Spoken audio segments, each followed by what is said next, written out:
Having been stabbed by Hades, Heron drifts to the next world and sees the lives of everyone he crossed paths with. He saw what they saw and felt what they feel. Suddenly, lightning strikes, and Heron stands back up to pull out the dagger. Everyone stood there in shock as a powerful jolt of electricity created a shockwave for miles away. Heron walked towards Gaia as she summoned walls to trap everyone.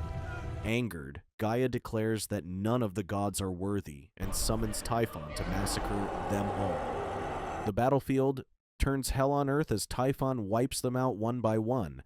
Hermes runs in the battlefield to save as many as he can, but even he struggles to outrun it forever. Aphrodite tries to convince Ares to escape, but he refuses, claiming that he once ran from it and will not run again. Despite his determination, he didn't stand a chance against the colossal Titan, and Ares gets stabbed in the chest with its sharp tail. Seraphim sees Heron by the cliff and passes by to steal the sword from him. Heron grabs his arm, and they fall by the beach. As they fight for the sword, Heron tries to convince him that he can help him, claiming to have learned what he was fighting for. Suddenly, Gaia arrives to help Heron, but when she was about to finish him off, Heron pleads to spare him. Gaia agrees under the condition that he keeps the sword with him. Panic sets in as everyone flees, scared for their life. Athena, Apollo, and Artemis buy them time to escape, but even their attacks are ineffective against Typhon. Persephone digs up a weakened Hades, but when Typhon tries to attack them, Demeter shields them. When all of the gods escaped, Typhon jumps into the water headed for the underworld. Hades realizes where he was going, so he tries to cut him off. Gaia realizes where Typhon is going, so she went out of her way to meet with Kronos before everyone else. Gaia confronts Kronos, to which he was surprised that she was the one who summoned Typhon. Kronos wonders if she has felt guilty for betraying him, but Gaia argues that no one should sacrifice their children for their own gain, especially not a king. Kronos suspects that Typhon is headed towards him to break him free. With him by his side, he will be unstoppable. Gaia explains that the Olympian gods have failed and seeks their punishment, to which Kronos declares that he'll be that punishment. Although unsure of the future, she tells him that his actions will shape what lies ahead. When they were approaching the underworld, Hades asks Persephone to escape, as she will not be able to pass through the barrier, but she insists on going with him. As expected, she was unable to pass through the barrier, but when Hades asks her to run, Typhon arrives. Hades begs her to escape, but she claims that she has to stay for their children. Unable to cross over to the underworld, Persephone is forced to stand her ground against Typhon while Hades searches for their children, Melione and Zagreus. Persephone created a giant earth dome to hold off Typhon, but even it won't be able to hold long. Hades discovers that their children went hunting in the Asphodel meadows, but when he came searching, he was careless, and he fell into a pit. Although injured, he managed to find the kids and escaped just before Typhon ripped Persephone's barrier and killed her. Hades quickly brings their children in a cave past the abyss and makes them drink a potion that will put them to sleep. Once the path to the underworld was open, the Furies quickly flew inside to greet Gaia, who was done talking to Kronos. The Furies capture Hades and brings him before Gaia. Demeter arrives to find her daughter is dead and blames herself for casting the spell to not let her enter the underworld. Hera comforts her in her time of grief and asks her if she knew where Zeus is being held. She reveals that Hades has been captured and Kronos has been freed, and it won't be long when they too will find where Zeus is being held. Typhon quickly goes to where Kronos is being kept and breaks him free. A Fury greets him with Hades' bident, to which he summons his favorite weapon, a golden sickle. He later meets Hades, who was surprised that he is broken free after all this time. To free his fellow Titans, he will need to restore his size and strength, for which he needs sunlight. After making Hades submit, Kronos orders to shine the light on him. When he refuses, he forces his hand by using his power on him. Having grown into a giant, he then unlocks the door that trapped the other Titans, freeing them to reclaim what was taken from them, helping each one restore their strength and regain their size. Once the Titans are free, Kronos demands Hades reveal where they are keeping Zeus. When he refuses, Kronos drags Hades to the abyss. The Furies warn Kronos that Gaia ordered them that no one was to be thrown into the abyss, which is said to be the end-all be-all where even his father was spared of such a fate. Kronos brings out Rhadamanthus, the son of Zeus, and the judge of judges in the underworld. When he refused to answer, Kronos didn't hesitate to throw him in the abyss, and his soul was ripped to shreds. Kronos turns his attention to Hades and asks him where Zeus is kept, but he refuses to answer still, worried that he would not find Zeus if he killed Hades. Kronos orders the Furies to bring to him Persephone's soul. As instructed, one of the Furies came to collect Persephone's soul. She pleads to have mercy on her, but the Fury responds that mercy is not for her to give. Later, a Fury returns to Kronos and takes out two souls, Ares and Hephaestus. Kronos explains that they are cleansing the world of Olympians and putting an end to the bloodlines that denigrate their legacy.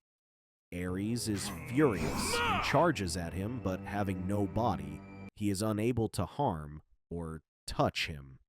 Unlike him, Kronos is able to touch souls, so he pulls Ares to him and dangles him over the abyss. To prove a point, he unwaveringly throws Ares into the pit, to which Hera and Demeter was horrified to see an immortal soul ripped to shreds. Kronos asks Hades again, but when he still refuses to answer, he throws Hephaestus without hesitation. Meanwhile, Heron and Seraphim were taking a break from flying when they saw the sky turn red.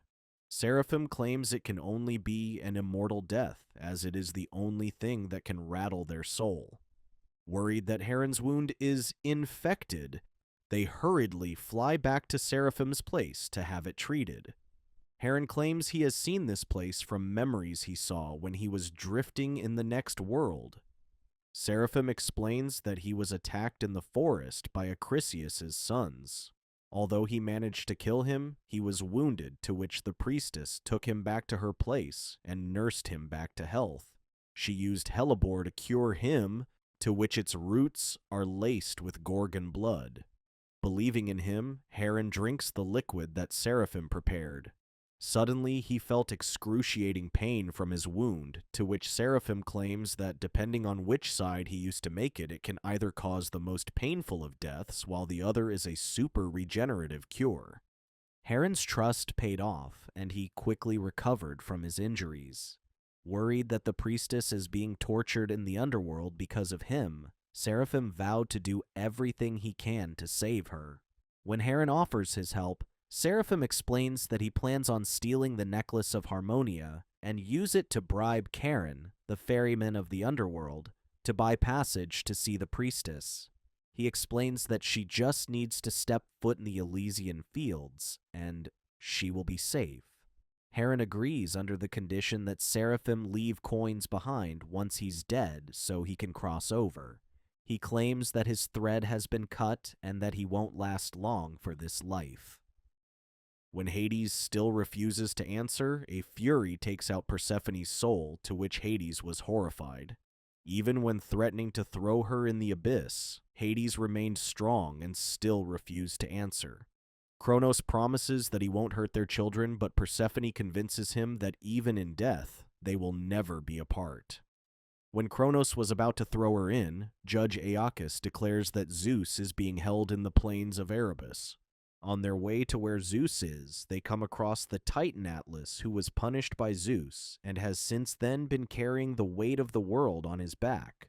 Kronos frees Atlas and instead puts Hades on it to see how long he will be able to keep it up. Hades' men jump to help him, giving their lives for him, while Persephone is tied to a column and forced to see her loved one struggle, wondering who would give in first. Meanwhile, Demeter breaks Zeus free and asks him to go with her before Kronos and Atlas arrive. When they arrive, they find Judge Aeacus chained to the wall, to which their Judge Aeacus turn into Hera. Kronos furiously attacks her, but she shapeshifts into a bird and flies away to meet with Zeus. With Kronos searching for Zeus and unable to leave without Hades' trident, Hera suggests hiding for now. Zeus thought he would never see her again, especially after all the things he has done. She explains how she has met with Electra in the Elysian fields to understand why Zeus loved her more than her. Electra suspects that it's because she saw him for who he is, and not what he is. Although he valued her counsel, she claims that Zeus was longing for something more. Hera claims that with Kronos and the Titans free, they have to reunite the Olympians under his direction. When neither Hades or Persephone would give in, Kronos takes her to the abyss to throw her in the pit. As she was falling, Persephone accepted her fate when, out of nowhere, Hermes arrives and catches her. Kronos tries to stop him, but he dodges all of his attacks and escapes. Hermes then reunites Persephone with Demeter, who feels grateful for saving her daughter from certain doom. In exchange for his help, Demeter hands him a vial which cured his ailment and gives him a bag for the others. Meanwhile, Heron and Seraphim search for the necklace, but was devastated to discover the city in ruins with corpses all over. Seraphim explains that whoever is in power destroys the old temples and puts up their own as one regime falls to another, and it goes on and on. When Heron and Seraphim were approaching the Maenad encampment, they feel someone is watching them. Suddenly, Charis, a female death spirit, appear before them. She explains to Heron that she's delivered his message, to which centaurs have them surrounded with their bows aimed at them. Heron asks Seraphim to leave, claiming that this is his problem, but Charis claims that there's a king's ransom for their heads. Charis then throws a black orb, which opened a portal for Typhon to pass through. Although they struggled against him, they were able to land a heavy blow on Typhon, but he simply regenerated from it. Worried they don't stand a chance against it by themselves, they escape into the forest, but centaurs start shooting at them. Covering each other's backs, they were able to hide deeper into the forest until Heron disappeared, taken by Alexia and Kofi. Alexia explains that Athena gave them the invisible cloaks to help them in their search for Heron and the sword. With Seraphim by himself out there, Heron pulls him inside his cloak and hides until Typhon and the centaurs left. Heron explains that he needs to help Seraphim before he can help them with Kronos and the Titans. When Alexia claims that they need the sword and the prophesied hero, Heron believes it to be Seraphim. Kronos continues his search for Zeus, where one of the Titans suggests using Hecate's torch to find him. He leads the attack on Hecate's temple, but despite their numbers and spells, no attack seems to be effective against Kronos. Before Kronos destroyed the tower, Hecate was able to escape through a portal, but everyone knew it wouldn't be long before he finally caught her. Moving past the Maenad encampment, Heron and the others find a cult in the middle of a ritual. They were horrified to see women skewer a cattle and feed on its raw meat. If that wasn't enough, they suddenly drag a man to be their sacrifice, to which the others recognize to be the thief Evios. When they were about to sacrifice him, Heron and the others stepped out of the bushes and demanded his release.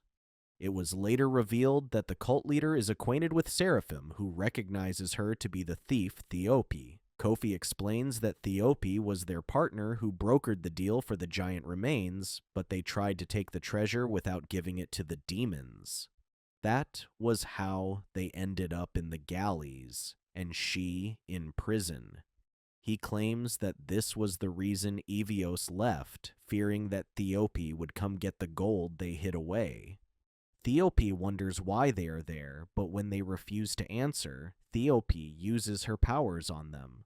The fire gives off a scent that makes them weak and susceptible to her powers. She asks them what they were doing, but when they wouldn't answer, Thup decided to use her interrogation on Heron. Instead of it working, Heron fights back and summons a powerful thunderstroke that blew them all away. Heron then picks up the spear and points it at Theope's neck. Although he already regained control of the situation, Heron still answers her question. He claims that all he wants is a good death, an honorable path with no need for crowns or accolades. He explains that he is helping Seraphim, his twin brother, have an audience with the Oracle and requests them to free Evios. When they come to a cave, they find a face on a wall later revealed to be the Oracle Orpheus. After testing them, he deems them to be worthy of his counsel. Orpheus claims that although the necklace can be used to bribe Charon, it will not be able to smuggle the priestess into the Elysian fields. He explains that the fields must be earned and only the judges can award them. Heron worries that the Titans have control of the underworld, but Orpheus explains that they are bound by the law of the abode, which precedes even them. Orpheus feels the same love that Seraphim has for the priestess as he had for Eurydice. He claims that she does not deserve the torment she has been given, and that she can be saved. He reminds him that no matter what he does now, it will not pardon the atrocities he has committed, and that he will not be able to see the priestess ever again. Orpheus tells them that the necklace is in the Tower of the Winds around the neck of their mistress, Potnia. He warns them to be careful, as Potnia can take possession of anything with a soul. Although many has tried, every single one has failed, for they have lacked the one thing it takes to succeed, the will to sacrifice all. After their meeting with Orpheus, Seraphim hands Theope a vial of Gorgon blood as promised. Evios grows hesitant but decides to accompany them on their quest. Kofi receives a necklace from Theope, to which Evios claims belonged to his late wife. Although Kofi explained that he lost it, he suspects he intentionally left it in the village, worried that he would be constantly reminded of her. With the war getting closer, Hera meets with the Cyclops Brontes, a skilled blacksmith. Hera explains that with Kronos in possession of Hades' Bident, they are unable to take out Zeus due to the invisible barrier around the underworld. Without Zeus, they stand no chance against the Titans. Brontes explains that although he can forge a Bident like it, but it will not be able to unlock the dome. Only Hephaestus can forge such a Bident, but now that he's dead, they have no way of making one. Meanwhile, Heron and the others make their way to the Wind Tower, where it was said to be the home of the wind gods, and their priestess Pontia, who is in possession of the Necklace of Harmonia. They tried to sneak around, but when they ambushed a patrol team, they were tricked into responding in mistake, which alerted the guards. They were able to get past the guards without anyone noticing them. Seraphim suspects that Pontia is already aware of their presence. As they make their way to the throne room, they discover the wind gods have already been dead. Seraphim calls her out, to which she possesses him, just like Orpheus warned them she would. They struggle to fight it, not knowing where or who it will come from, further sowing the seeds of mistrust between them. Alexia runs back to the hallway to search for Pontia's real body, but when she looked in the mirror, it possesses her. The others run back to help, but Alexia realizes that Pontia is using the mirrors to track them and tells them to break it. As they struggle between themselves, Alexia finally finds where Pontia is and tries to stab her, but Pontia grabs her by the neck. Kofi rushes to her side when Pontia was choking Alexia. Pontia summoned flames around them to keep anyone away, but Kofi jumped in without hesitation. Kofi gets her to free Alexia, but Ponti now grabs him by the neck. He was later reminded by Orpheus's last words that only when one is willing to sacrifice all can they succeed. That said, Kofi sacrifices himself and pushes Pontia into the flames with him, to which they both die. Alexia returns to the others with the necklace and the bad news. Evios was unable to handle the bad news that he froze in shock. When guards were coming, they quickly call for their griffins and escape. Later, they quickly head to Tartarus to an entrance that only Seraphim knows. Evios gives up blaming them all for Kofi's death. When they set out for Tartarus, Seraphim stops Alexia, claiming it to be bad luck for mortals to enter the underworld. Heron and Seraphim sneak into the land of the dead, searching for Charon, the underworld ferryman. Seraphim asks passage for one of the dead to the river Styx to be judged, believing her to be worthy of the Elysian Fields in exchange for the elusive necklace of Harmonia.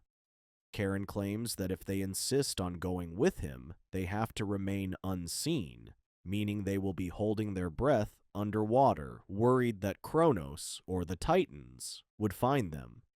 They nearly got caught when Kronos passed by near the boat, to which Seraphim falls deeper into the water. He tries to swim back, but the ghosts and creatures underwater pull him deeper. Heron swims after him and pulls him back. After arriving at the station, Charon sends a shrilling scream that sends all of the ghosts, except for Priestess Gorgo. Surprised that her time has finally come, Charon reveals that it was at the request of Seraphim. Gorgo is relieved that she didn't, or she would have died by the giant too, but Seraphim claims that the giant is dead. When she wouldn't go, Seraphim convinces her that with the world gone mad, Elysium is the only safe place. Once they cross the river, Priestess Gorgo prepares herself for judgment when she was suddenly given back her body. Gorgo turns around and embraces Seraphim, pleading to take her with him. She worries that her sins from before she became a priestess were grave and isn't confident that she will be worthy of being awarded the Elysian Fields. She claims that they were meant to be together and gives him a kiss. Suddenly, Seraphim is unable to retain his human form and reverts to being a demon. He gives her a vial that will make her forget and insists that she goes through with the judgment so she will be safe in the Elysian Fields. Gorgo goes to judgment without drinking the vial that Seraphim gave him. Due to her past transgressions, she was not awarded the Elysian Fields and was sent to the Mourning Fields instead. Suddenly, a Fury arrives and takes Gorgo with her. Outside, Seraphim was surprised that a Fury has taken Gorgo when she was supposed to be in Elysium. He wanted to attack them, but Heron stopped him, worried he would be throwing away his life for nothing, especially with Titans in the area.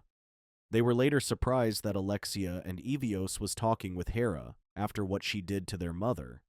Hera claims that Kronos is leading an attack on Hecate for her torch so they could find where Zeus is hiding. She, along with the remaining Olympians, will stage their last stand and encourages them to join. When Seraphim refuses, Hera claims to know where the Furies have taken Gorgo, and that it was all a ploy to get to them both. Heron and Seraphim decides to side with the Olympians, to which Kronos and his Titans arrive. Kronos offers them the chance to surrender, and in exchange, he will spare their lives. In addition, they will have them drink vials of water from the Lethe River to erase their memories and be reborn to become one of them, live and believe like them.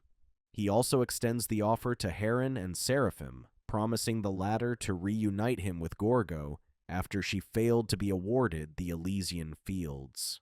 Although tempted to join the Titans, Seraphim was convinced by Heron to stay with them, promising a better future with Gorgo than Kronos. With Seraphim still with the Olympians, Hera proposes to Kronos to settle it in the old way, a battle between champions. Should their champions fall, Hera promises to hand over the torch they seek, but should they win, they will have them withdraw. When Kronos is hesitant, Heron declares that they will be fighting him and Seraphim. Kronos refuses to fight against mere demigods, but Heron provokes him, calling him afraid of the prophecy. In a fit of rage, Kronos leaps up, confronts Heron, and accepts their challenge, confident that they will win. Kronos declares that he and Typhon will be their champions and will await them at the Meadows of the Fallen. When they were preparing for the battle, Demeter asks to talk to Heron and admits that she was the one who cut his thread. She explains how she was so furious at Zeus for stripping Persephone from her and wanted to hurt him. She hands him the thread she cut and explains how he can ask the fates to thread it back in. Later, Alexia confronts Heron, worried that he would not come out alive in this battle. She claims that she will not break her vow as an Amazonian, even for him, but she admits that she has feelings for him. Heron, too, has feelings for Alexia, to which he saw the future that he will have if he ever made it out alive, making a family with her and raising a child. Heron claims he will never ask her to break her vow, and the two share a kiss. Thus begins the final battle between Olympus and the Titans.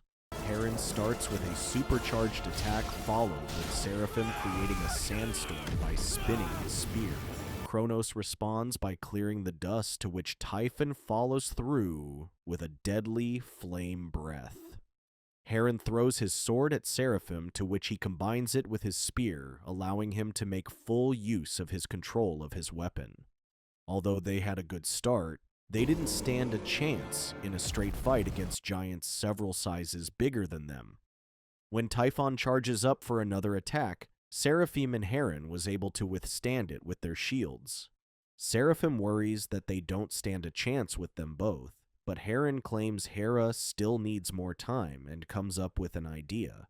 Heron stands up on a cliff against the giant Typhon and counters his attack with his lightning. Suddenly, he turns off his lightning and appears to have hit him up close. Suddenly, they saw Heron to be unscathed, with unimaginable power brimming from him. Heron leaps into the air, but when Typhon attacks him with a fully charged flame breath, Heron uses the thread that Demeter gave him and put everything he has into this one attack. He throws it directly at Typhon, to which the force alone turned his body into dust, decapitating Typhon beyond regeneration. Seeing Typhon down, Kronos takes out his frustration on Seraphim, but he laughs at him when suddenly, Kronos is attacked with a powerful jolt of electricity. Zeus arrives, and with him, Hades thrusts his bidon into the ground to stop the other Titans from helping. Poseidon leads his army to attack the defenseless Titans, while Zeus thrashes the battlefield with powerful electricity everywhere.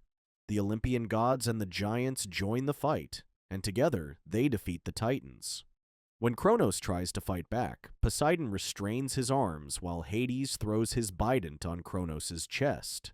Zeus then finishes him off with a supercharged electricity directly at him. Kronos wonders how he orchestrated everything. Zeus explains how his pride was his Achilles' heel. He knew he was being goaded into a ploy when he accepted the challenge. Because he was confident he would not lose no matter what, they didn't notice Demeter stole Hades' bident from underneath them when Heron attacked at the start of their battle and replaced it with a replica created by Brontes. Hermes then quickly ran back to the underworld to free Zeus and Hades, but because they still needed time, Heron sacrificed himself to give them that extra time. Kronos refuses to give up and tries to fight back, to which Zeus, Hades, and Poseidon struggle to keep him restrained. Seraphim throws his spear directly into Kronos' head, which results in a powerful explosion.